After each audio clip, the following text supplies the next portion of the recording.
Hola, buenas tardes a todos y bienvenidos a una nueva clase de historia. El tema que vamos a tratar hoy es sobre geografía de la población mundial, siguiendo dentro de nuestro módulo de espacio geográfico. Entonces, para empezar, me gustaría pensar entre todos qué idea tienen sobre qué estudia esta área de geografía de la población. La geografía de la población utiliza datos demográficos para estudiar problemas relacionados a la distribución de la población y la organización de la misma en el espacio. Sus fuentes a partir de las cuales realiza reflexiones y hace propuestas son los estudios cuantitativos, de entre los cuales tenemos más que nada los censos. En Chile tuvimos un censo en el 2017 y el último censo de los que tuvimos fue en el 2017, y a partir de esos datos podemos hacer varias reflexiones en torno al espacio y a la población en relación al mismo. ¿Y qué tipo de problemáticas analiza la geografía de la población? Podemos pensar que podríamos colocar algunas, como las migraciones, las modificaciones en la dinámica de la población, la densidad de esta población y cómo se va asentando en los diferentes lugares del mundo. Por nombrar apenas algunas, y algunas vamos a desarrollar un poquito a lo largo de esta clase. Como bien decían, en el chat hay una relación con la demografía, pero la geografía de la población y la demografía se diferencian básicamente en la relación de la dimensión espacial y el lugar que la dimensión espacial ocupa para pensar las problemáticas propias del área. Entonces, por un lado tenemos la demografía, que estudia las poblaciones humanas de manera estadística y tiene un énfasis cuantitativo. Por otro lado, la geografía de la población tiene una dimensión espacial, que es la que la diferencia un poco de la demografía, pero de cualquier manera la una se puede apoyar en la otra. Y me parece que estas dos imágenes que coloqué aquí para ilustrar cómo la diferencia entre demografía y geografía de la población pueden ser como un buen recurso para aquellos que tenemos más memoria visual, pensar un poco la diferencia, porque en demografía existe como un pequeño gráfico de torta con personitas ahí, pero por otro lado, en geografía de la población tenemos personitas, estos monitos que significan personas y que pueden representar un grupo según color, en relación como al espacio del mundo. Uno de los temas que la geografía de la población mundial puede estudiar son el volumen y la distribución de esta población. Puede ser a nivel global, pero también podemos pensar que puede ser a nivel regional, a nivel continental o a nivel país. El volumen, cuando nos preguntamos por el volumen, nos preguntamos por el tamaño de esta población.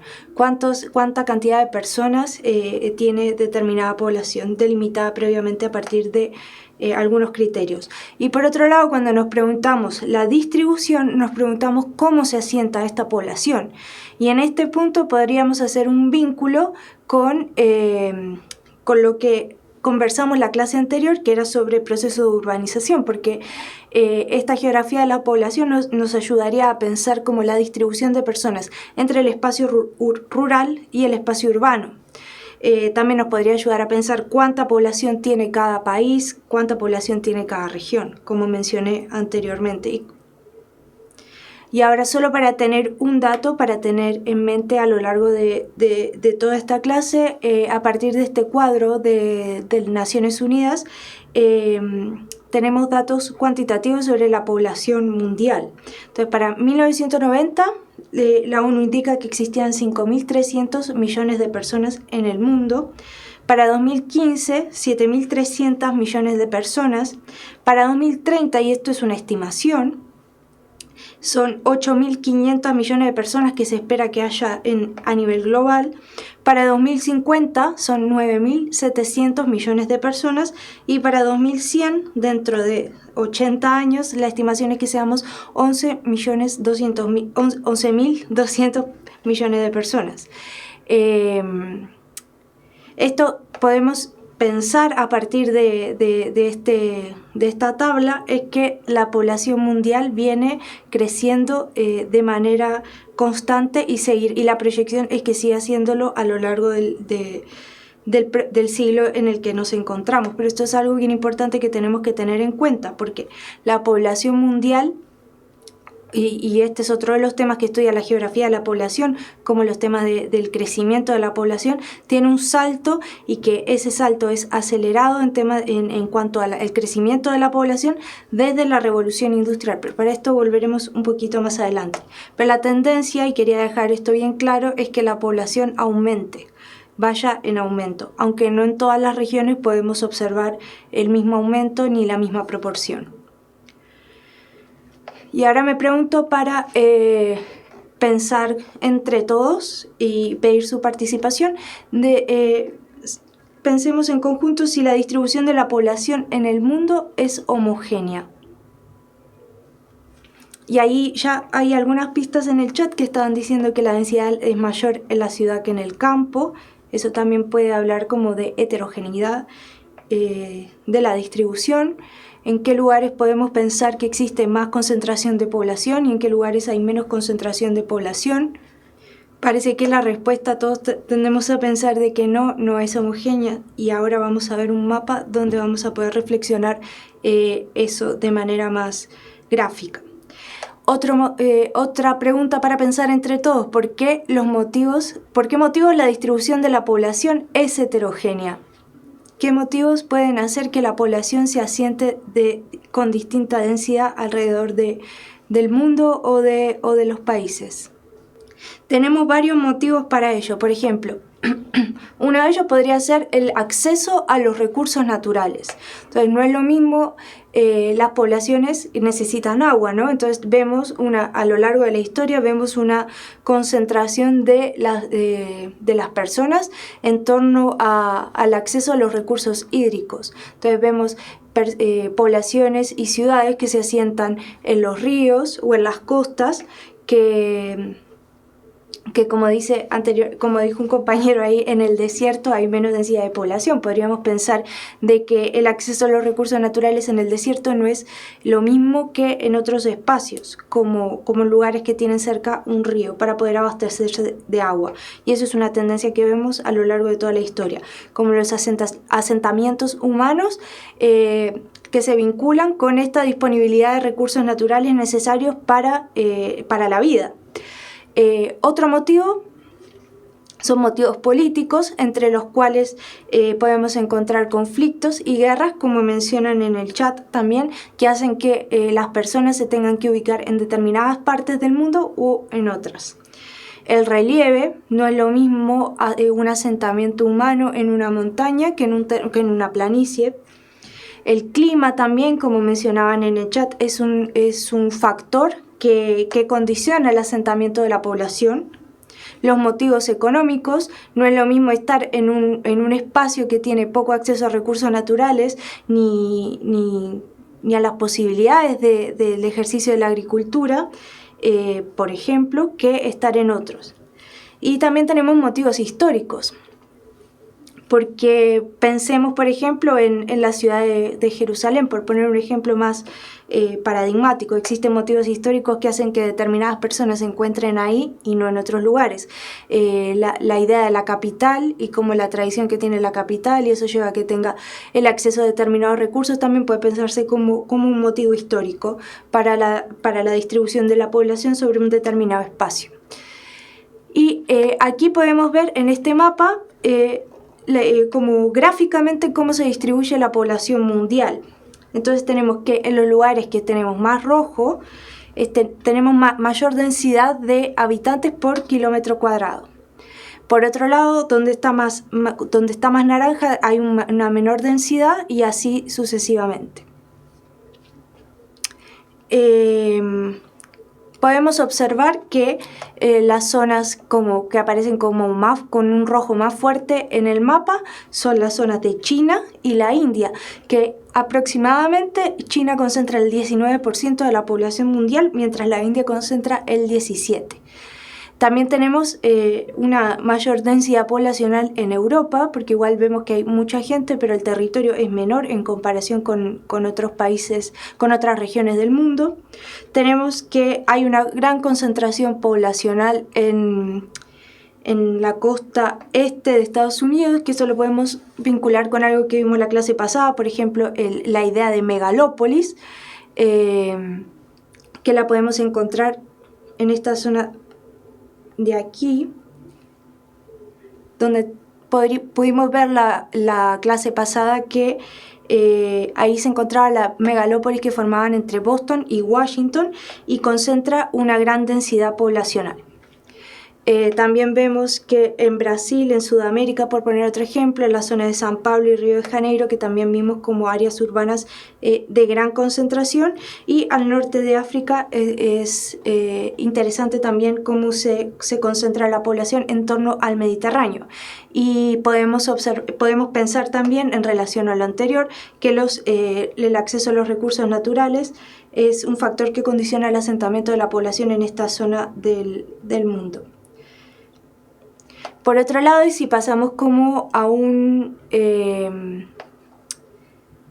plano más local, podemos observar que las zonas más densamente pobladas en Chile se encuentran en la región metropolitana y en ciudades cercanas a ella, mientras que hacia el norte y hacia el sur vemos que la densidad poblacional es mucho menor. Entonces podríamos cruzar también con esta tabla que vimos la clase pasada, donde en números se expresa que el 40% de la población para 2017 vive en la ciudad de Santiago de Chile. Y complementamos esa información con este tipo de mapas, donde observamos que los colores más fuertes son los que concentran la mayor cantidad poblacional. En el chat están conversando sobre que Santiago no tiene recursos naturales. Santiago tiene recursos naturales, pero de determinadas características, ¿no? Pero podríamos pensar que los motivos de la fundación de Santiago de Chile no necesariamente responden a la disponibilidad de estos recursos. Podríamos pensar que es un lugar estratégico para determinada empresa que se daba en esa época. Podríamos pensar que también es un lugar menos hostil geográficamente en cuanto al relieve para poder asentar una ciudad. O sea, no necesariamente los recursos naturales son el único determinante del asentamiento de grupos humanos. No sé si queda un poco más clara esta idea. Los recursos naturales son apenas uno de los motivos que condicionan el asentamiento de poblaciones humanas, pero pueden existir otros. La geografía de la población también estudia temas como la explosión demográfica, y esto lo podemos ver claramente en este gráfico que se encuentra. En este gráfico podemos observar que de la población total, que representa el color verde, que este gráfico igual es como ilustrativo más que exacto y abarca desde el 10.000 a.C. hasta el 2000 después de Cristo, podemos ver que hay un salto exponencial de crecimiento de la población mundial. Y esto, como dije anteriormente, se puede cruzar con la idea de la revolución industrial, donde en esta época encontramos mayor acceso, empiezan a mejorar un poco las condiciones de vida, el acceso a la alimentación, y esto viene como desarrollándose a pasos agigantados en relación a otras épocas. Entonces la población crece exponencialmente en esta época. Y esto se le llama la explosión demográfica, que significa el rápido aumento de la población. Y como mencioné, es un crecimiento que es sostenido desde la revolución industrial. Pero actualmente algunas regiones del mundo tienen un crecimiento un poco más estancado, mientras otras regiones del mundo continúan este aumento vertiginoso. Ahora lo vamos a ver a continuación. Sin embargo, este rápido aumento de la población también implica ciertos problemas. Y aquí puse apenas 3, pero podríamos pensar también que existen otros. Estos 3 son como un poco para caracterizar. En un primer lugar, podríamos pensar que existe una presión sobre el espacio, y esto también lo podemos relacionar con la clase pasada sobre procesos de urbanización. Esta presión sobre el espacio significa que en este momento existen cada vez más existen más personas y esas personas van a tener que distribuirse en el espacio y no apenas buscar vivienda, sino que esas personas también van a necesitar comer, vestirse, y eso va a generar mayor aumento de la agricultura, de los sistemas urbanos, de los sistemas sanitarios de las ciudades. Entonces existe una presión sobre el espacio a medida que aumenta la población. Por otro lado, también existe un aumento de la población joven. Y esto podría ser un problema porque aumentan los índices de dependencia. Si una familia tiene cada vez más hijos, va a tener más menores a cargo que alimentar, que vestir, que educar, etcétera, etcétera. Entonces, esas personas van a tener más personas que dependan de un adulto, y ese adulto no va a tener tanta capacidad de ahorro. Entonces, para términos generales del país, este exceso de la población joven puede llegar también a ser un problema, aunque también podríamos pensar de que es una disponibilidad mayor de mano de obra. Por otro lado, el Estado se debilita con este rápido aumento de la población, porque podemos pensar en que si hay más población, el Estado también tendría que ofrecer más servicios, y esto le va a exigir más costos. Entonces el Estado ya no es lo mismo que un Estado responda por 1 millón de personas que por 10. Entonces puede llegar a ser un problema esta debilitación del Estado. Otro tema que puede estudiar la geografía de la población es la transición demográfica. Y esto puede ser, podemos pensarlo, ahora lo vamos a pensar gráficamente, pero vamos a pensar ahora qué significa esta transición demográfica. Es cuando las poblaciones pasan de tener altas tasas de natalidad y de mortalidad a indicadores y a bajarse de estos indicadores, y por lo tanto aumenta la calidad y la esperanza de vida. Pero esto tiene otros problemas distintos a lo de la explosión demográfica, porque, por ejemplo, ahora tenemos un exceso de población envejecida, lo que afecta directamente la disponibilidad de mano de obra. Y también podemos tener una población elitizada, porque al haber menos población, también la forma en que se va pensando la ocupación de esa población es diferente. Entonces ahora hay personas que no van a estar dispuestas a realizar cualquier tipo de trabajo. Pero ahora si no quedó muy clara la explicación, podemos pensarlo a partir de los gráficos a continuación, que son las pirámides poblacionales. Entonces tenemos pirámides, 3 tipos de pirámides, y ahora vamos a ver como de manera abstracta y luego lo vamos a ver de manera concreta. Estas pirámides representan las tasas, como la cantidad de personas que hay en determinadas franjas de edad. Entonces, en la primera franja vieron que las pirámides están hechas como de pequeñas de líneas, y a su vez tienen 2 colores. El rojo generalmente representa la población femenina, mientras que el azul representa la población masculina.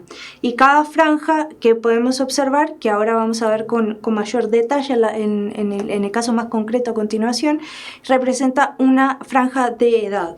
Entonces, la primera generalmente es de 0 a 4 años, la segunda de 5 a 9, y etcétera, etcétera.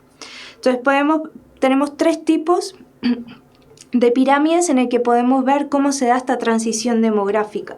Entonces, tenemos en primer lugar la pirámide progresiva, donde representa una tasa de natalidad muy alta y a su vez una tasa de mortalidad muy alta, porque vemos que en la parte más alta de la pirámide no encontramos tanta cantidad de población como en la base. La esperanza de vida, por lo tanto, es baja, y tenemos una mayor cantidad de población joven en la sociedad. Después tenemos un segundo momento en donde hay una pirámide poblacional estacionaria, donde la tasa de natalidad se va reduciendo, lo mismo que la tasa de mortalidad, y ya podemos observar una mayor esperanza de vida. Y por último tenemos la pirámide de tipo regresiva, que ya tienen una tasa de natalidad baja, una tasa de mortalidad baja y una esperanza de vida mucho más alta en relación a las otras dos. Son como una foto de cómo está la población en un determinado momento y en un determinado espacio en relación a su edad, en relación a los nacimientos, a la muerte y a la esperanza de vida. Entonces, por más que estas pirámides pueden tener diferentes nombres según el manual que estemos estudiando, pero la forma, podemos a partir de la forma interpretar los mismos datos. Y ahora, para pensarlo esto de manera práctica, traje estos ejemplos que son: en un primer lugar tenemos la pirámide poblacional de Reino Unido a partir de datos de 2016. Por otro lado tenemos una pirámide poblacional de Sierra Leona con datos de 2017 y hacia abajo tenemos la pirámide poblacional de Chile para los datos de 2019. Entonces, si comparamos los datos de Sierra Leona con los de Chile y con Reino Unido, ¿cuál podríamos pensar que tiene la tasa de natalidad más alta? Podríamos pensar que en base a este tipo de gráfico de distribución de la población y observando esta parte del gráfico, que en relación a lo que hay en Chile y a lo que hay en Reino Unido es mucho más grande. Entonces esto nos informa de que en Sierra Leona hay muchos más nacimientos que en relación a Chile y a Reino Unido en relación a su propia población. Por otro lado, también podemos observar que en países como Sierra Leona la esperanza de vida no es tan alta como en países como Reino Unido y como Chile. Y a su vez, si comparamos, podemos ver que en Chile todavía existe un poco menor esperanza de vida que en Reino Unido.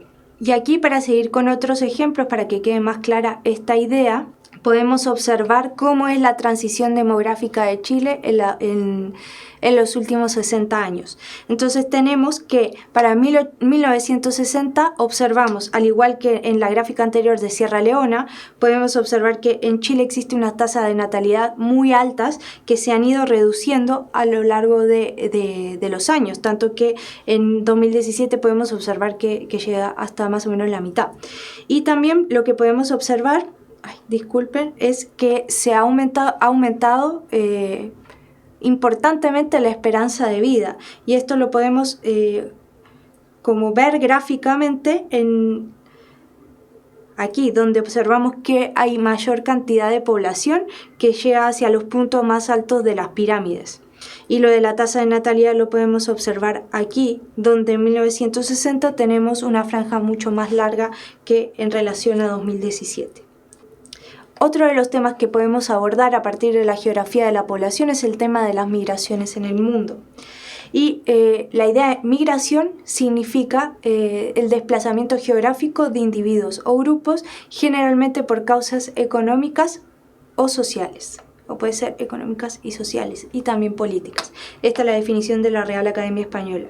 Y tenemos dos tipos de migración, que para poder vincular un poco con lo que hablamos también en la clase anterior, que es una migración de tipo interna, como la que vimos de migración del campo a la ciudad, o también puede ser una migración entre ciudades de un mismo país. Y también esta migración puede ser de tipo internacional, el traslado de una persona de Chile a Argentina, de Chile a España, de Chile a la India, ese tipo de migración internacional. También tenemos que diferenciar entre lo que es emigrar y lo que es inmigrar. Emigrar implica abandonar el país y establecerse en otro. O también, si estamos hablando de un tipo de migración interna, podríamos pensar que es abandonar la residencia habitual para instalarse en otro. Esto también es las definiciones de la Real Academia Española. Y por otro lado tenemos inmigrar, que es llegar a un país extranjero para radicarse en él o instalarse en un lugar distinto en el que se vivía, en el caso de una persona que va del campo a instalarse en la ciudad. Y ahora, para pensar entre todos, ¿qué efectos podríamos pensar que tienen las migraciones y qué motiva a las personas a migrar? En realidad, la gama de motivos que lleva a las personas a migrar son muy amplias, pero podríamos concentrarnos en algunas, y lo mismo los efectos de las migraciones. Dentro de los motivos que llevan a una persona a trasladarse de su espacio tenemos, como dice Pierre, situación económica, que puede ser una situación de pobreza y la búsqueda de mejores condiciones de vida en otro lugar, como dice Sebastián. La inestabilidad política puede ser un factor que lleva a las personas también a migrar en países donde existe cierta inestabilidad, conflictos armados, guerra interna, y las personas necesitan salir de esos espacios para poder desarrollarse de manera digna. También la búsqueda de trabajo o de mejores trabajos y los conflictos que ya mencioné anteriormente.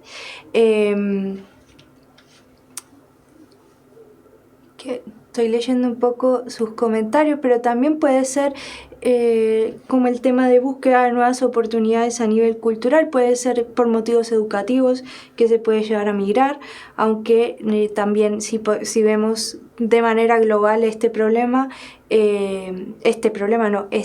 asunto, la cantidad de personas que migran para hacer un posgrado en relación a la cantidad de personas que migran para mejorar sus condiciones de vida por estar en una situación de pobreza no son muy comparables. Fuga de cerebros es cuando pensamos en las personas profesionales que se van de un país a otro para poder desarrollarse más en su área. Podríamos pensar esto como, por ejemplo, los científicos que se van de Chile a lugares donde tengan mejores condiciones para desarrollar sus investigaciones, pero no solo de Chile. En Sudamérica este es un problema de manera general. Los profesionales que van a otros lugares para poder desarrollarse más plenamente. Y a esto le llamamos fuga de cerebros. Los efectos de las migraciones también son muy variados, pero podemos pensar algunos que están como muy latentes en nuestra sociedad actualmente, como por ejemplo el choque cultural, que también genera conflictos, la diversidad cultural, que es potencialmente muy buena, pero también puede generar varios conflictos, económicamente podríamos pensar las remesas, que las remesas son el dinero que los migrantes mandan a sus países de origen, a sus familias, y eso también es una forma de activar la economía. En países como México o El Salvador, el volumen de las remesas es muy grande y llega a incidir directamente en la economía del país. Por otro lado, la geografía de la población también puede estudiar el tema del desarrollo, de la tecnología y la población. Entonces podríamos preguntarnos cómo impacta la tecnología en el crecimiento de la población. Y aquí podemos separar tres ítems en el que podemos observar directamente esta relación. En primer lugar, en la medicina. La tecnología y el desarrollo de la medicina han permitido que las personas podamos tener una mejor calidad de vida y aumentar nuestra esperanza de vida. Se han desarrollado medicamentos, se han desarrollado tratamientos y formas que aumentan nuestra esperanza de vida de manera general.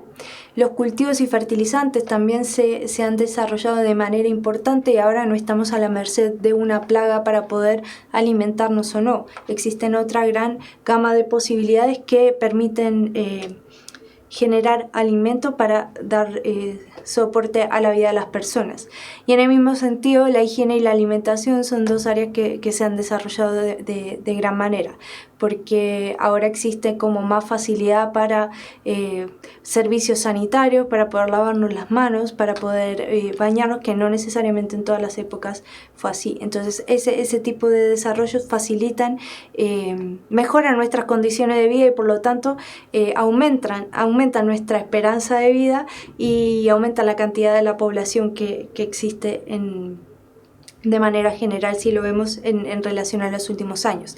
Sin embargo, esto también tiene un impacto negativo que podríamos pensar que es el medio ambiente y el cambio climático, porque si bien hoy en día existe una cantidad de comida que es capaz de alimentar a mucha población, ¿cuál es la calidad de esa comida que estamos comiendo? También es una pregunta que podríamos hacer. Y cómo afecta esa producción masiva al medio ambiente, pensando en el tema como de los fertilizantes y especialmente cierto tipo de fertilizantes que pueden hacer dañar la tierra. Otro tema que también estudia la geografía de la población es la diversidad cultural. Y ahora podríamos pensar entre todos qué es lo que entendemos nosotros por cultura, para pensar un poco el tema de la diversidad. La cultura es un concepto que es bastante difícil de definir, pero podríamos caracterizarlo a partir de varias cuestiones. Por ejemplo, dentro de cultura está el conjunto de saberes, de creencias, también las pautas de conducta. También podríamos entrar la religión, las artes plásticas, el lenguaje verbal y no verbal, como los gestos. Cuando saludamos no es lo mismo saludar en esta cultura en la que estamos ahora que saludar en otra cultura. No todos pueden saludar de esta manera, pueden existir diferentes gestos para significar lo mismo. Sí, son conjunto de características sociales, dicen, forma de vida. Los valores también son culturales, la vestimenta también es cultural, no todos tenemos como los mismos códigos de moda o las aspiraciones de vestirnos de determinada cual manera. Eso va a depender un poco de la cultura en la que estamos insertas. La música y las artes plásticas. Y algo que me importa dejar muy claro es que primero, que la cultura no se reduce apenas a estas características que estoy enumerando aquí.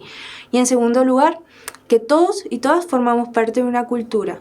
Si bien en un momento existió una forma de dividir la cultura entre alta cultura y baja cultura, separando como expresiones como la de las artes plásticas, como ciertos tipos de música reservados para un determinado sector de la población, eso no significa que la cultura popular no sea igualmente cultura.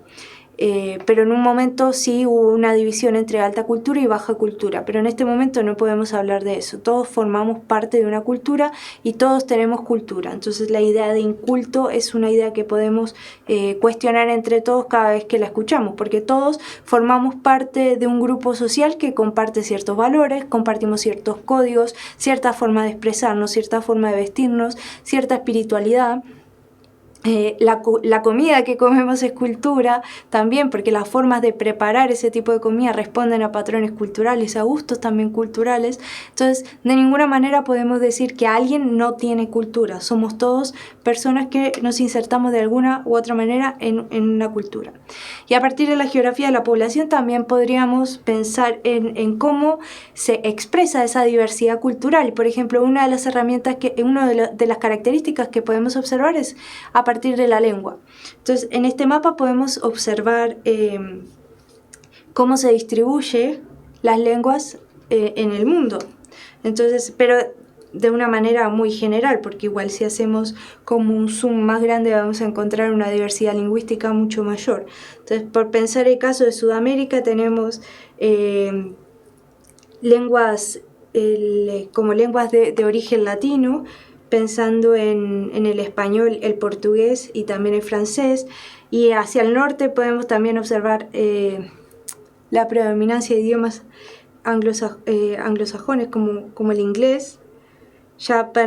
Si observamos aquí en Asia y en África también tenemos lenguas de distinto origen y podemos observar que a través de la cantidad de colores, la cantidad de lenguas que se hablan en el mundo son inmensas. Y la geografía de la población establece relaciones entre la cantidad de personas que hablan ese tipo de lenguas y cómo se van distribuyendo en el mundo.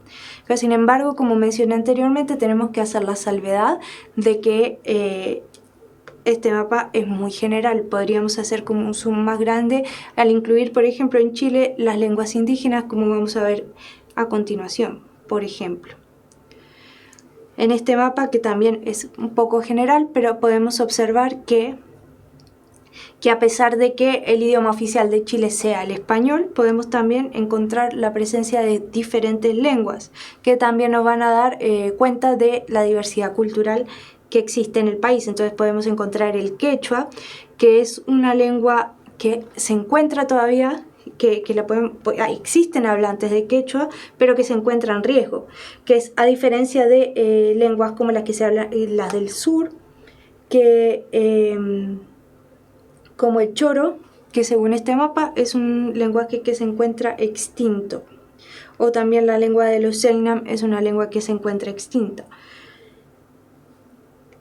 Pero esto es una pequeña salvedad para pensar que también, a pesar de que en ciertos países tengamos una lengua oficial, también hay que ser consciente de que existen otro tipo de lenguas que se distribuyen en el territorio, ¿no? Me parecía algo importante que dejar en claro, como que hacer énfasis en ello. La diversidad cultural podemos pensarlo a partir de regiones culturales también, pero estas regiones culturales son contenido que tiene que ir para la PSU, pero son unas caracterizaciones demasiado generales. También podemos encontrar mucha diversidad dentro de estas macroregiones que vamos a señalar aquí. Pero dejando esta salvedad, vamos a pensar de manera genérica estos espacios. Entonces, en un primer momento tenemos la región de Europa, América anglosajona y Australia, que son regiones que se supone que comparten ciertas características culturales similares. Aunque también eso que dije de que existe también diversidad dentro de estas regiones es algo que tenemos que tener en cuenta, ¿no? Porque también, como hablábamos de lenguas indígenas en esta imagen, podríamos pensar que si hacemos un zoom en Norteamérica también podríamos encontrar indígenas, podríamos encontrar población afrodescendiente que en esta caracterización de las regiones culturales no se encuentra especificada. Entonces tenemos dentro de esta región, que comprende 3 continentes, tenemos que las lenguas predominantes son el inglés y otras lenguas de origen europeo, porque también tenemos francés, español, alemán. Tenemos como religiones predominantes catolicismo y protestantismo, y el nivel de desarrollo de estas regiones es lo que decimos como desarrollados. A ver, un minuto que se trancó. Otra de las regiones culturales a la que podemos referirnos es América Latina y el Caribe, donde tenemos idiomas predominantes provenientes del latín, como el español, el portugués y el francés. Y ahí yo dejo como la pregunta instalada, ¿qué pasa también con las lenguas indígenas? Y las regiones predominantes son el catolicismo y otras religiones cristianas. Y es lo mismo, también podríamos decir, ¿qué pasa con las religiones de matriz afro y qué pasa con otro tipo de espiritualidades que no se corresponden con las católicas? Pero de manera muy general podríamos caracterizar a la región así. Y el nivel de desarrollo es en vías de desarrollo. Otra región cultural que podemos diferenciar es Asia Meridional y Oriental, donde tenemos varias lenguas, pero se destaca dentro de ellas el chino, que como mencioné anteriormente, China es el 20% de la población mundial. Y sin embargo, si hacemos un zoom en China va a pasar lo mismo que en las otras regiones del mundo. También vamos a encontrar una diversidad cultural enorme y no todos en China hablan esta lengua.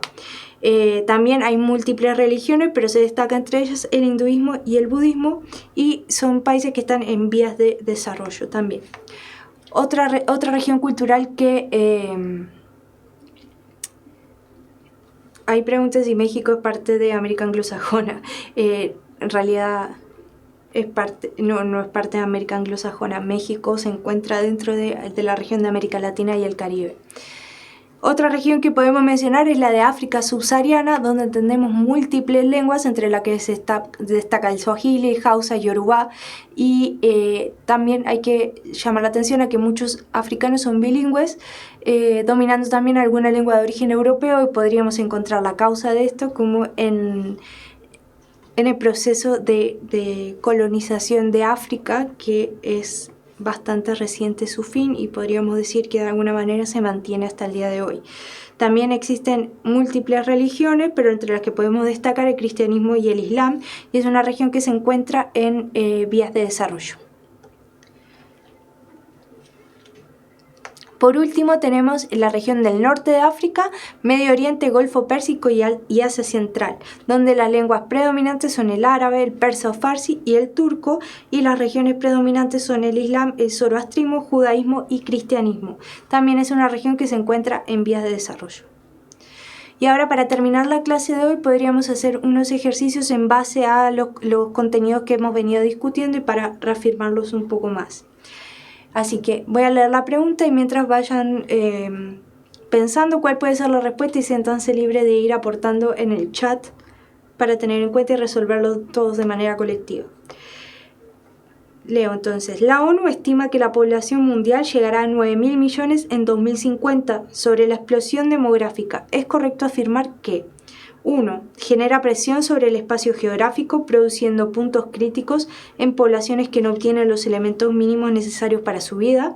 2. Genera exceso de población joven, lo que trae consigo el aumento del índice de dependencia, es decir, por cada trabajador hay más personas que dependen de él. 3. Genera un estado debilitado con mucha población y carente de recursos para enfrentar los diversos problemas sociales como educación, salud y vivienda. Las respuestas son A, solo 1, presión sobre el espacio geográfico, B, solo 2, exceso de población joven, C, solo 3, estado debilitado, D, solo 1, presión sobre el espacio y 3, estado debilitado, y E, 1, 2 y 3, presión sobre el espacio, exceso de población joven y estado debilitado. ¿Cuál sería la respuesta correcta? La respuesta correcta de esta pregunta es la E, como muchos están comentando en el chat. Mencionamos anteriormente que esta explosión demográfica, que es el aumento vertiginoso de la población, generaba ciertos problemas, entre ellos la presión sobre el espacio, que influía directamente en la forma de organizar las poblaciones, en temas como vivienda, que se empiezan que no todos tienen como acceso a ubicarse en los mismos espacios. El exceso de la población joven con los índices de dependencia y también el estado debilitado, que no puede ofrecer los mismos servicios para una población mucho más grande que para una población más chica. Así que muchos estuvieron correctos en afirmar que la respuesta correcta era la E. Aquí un pequeño ejercicio a partir de un texto que voy a leer y dice así: la nueva crisis demográfica. La nueva crisis demográfica o nuevo problema de población es el progresivo envejecimiento consecuencia de la caída de la fecundidad. Este problema afecta ya a 51 países y pronto aparecerá en 37 más. Y en esas naciones viven 2/3 de la población mundial. El problema se llama nuevo porque, dice Battenberg, nunca ha bajado la fecundidad tan deprisa, durante tanto tiempo y hasta un nivel tan bajo. La tasa de fecundidad media del planeta, que en 1950 se estimaba en 5 hijos por mujer, ha pasado a 4 en 1975, a 2,9 en 1990 y a 2,8 en 1996. Este promedio esconde marcadas diferencias entre unas regiones y otras, pero lo más notable es que hacia el año 2035, según la División de Población de la ONU, en todas las regiones la fecundidad estará por debajo del mínimo necesario para el reemplazo de generaciones. Entonces, a partir de este texto podemos inferir que el nuevo problema de la humanidad tiene que ver con las generaciones jóvenes que no valoran la idea de formar una familia y tener hijos. 2. La población envejece debido a que la generación de reemplazo es cada vez menor en cantidad debido a la baja tasa de fecundidad. Y 3. El envejecimiento de la población va a generar en un futuro cercano un conjunto de problemas que hoy no son prioridad de los países y por lo tanto no se han creado políticas para enfrentar este futuro incierto. A, solo 2, B, solo 1, B, solo 2, C, solo 1 y 2, D, solo 2 y 3 y E, 1, 2 y 3. ¿Cuál es la respuesta correcta? La respuesta correcta de este ejercicio es la D, solo 2 y 3. En base al texto podemos pensar que la población envejece debido a que la generación de reemplazo es cada vez menor en cantidad debido a la baja tasa de fecundidad, que lo podríamos ver en las pirámides poblacionales que observamos hace un ratito nomás, donde vemos que cada vez más la tasa de natalidad se va disminuyendo y eso significa que cada vez en relación a la población hay menos niños que van naciendo. Y la 3, que es el envejecimiento de la población, va a generar en un futuro cercano un conjunto de problemas que hoy no son prioridad de los países y por lo tanto no se han creado políticas para enfrentar ese futuro incierto. El envejecimiento de la población igual es un tema que se está discutiendo mucho en este momento con las reformas a los sistemas previsionales y la línea donde las personas podrían jubilarse o no. Si ahora hay una mayor esperanza de vida, hay quienes sostienen que también la línea de jubilación tiene que aumentar. Por ejemplo, y aquí tenemos el último ejercicio del día de hoy, que es a partir de interpretación de gráficos, y voy a leer el texto del problema que dice: el gráfico muestra el crecimiento de la población de los países desarrollados. en los países en desarrollo y en el total mundial. Ahí lo podemos ver, en blanco tenemos los países, la población total, en negro podemos ver los países desarrollados y en gris podemos ver los países en vías del desarrollo. Entonces, desde el año 2000 y su proyección hacia el 2050. A partir de esta información, ¿cuál o cuáles de las siguientes tendencias se registran en el periodo considerado? Así que es un ejercicio de interpretación de esta gráfica. 1. El estancamiento del crecimiento demográfico de los países desarrollados debido a su disminución en las tasas de natalidad. 2. Disminución de la población de los países en desarrollo producto del aumento de las tasas de mortalidad. 3. Decrecimiento del total de la población mundial debido al aporte demográfico de los países desarrollados. Las posibles respuestas son A, solo 1, B, solo 2, C, solo 3, D, solo 1 y 2 y E, solo 2 y 3. Voy a aumentar un poco el mapa a ver si lo quieren observar mejor.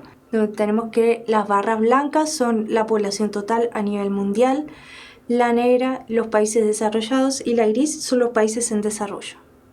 La respuesta correcta de este ejercicio es la A, solo 1.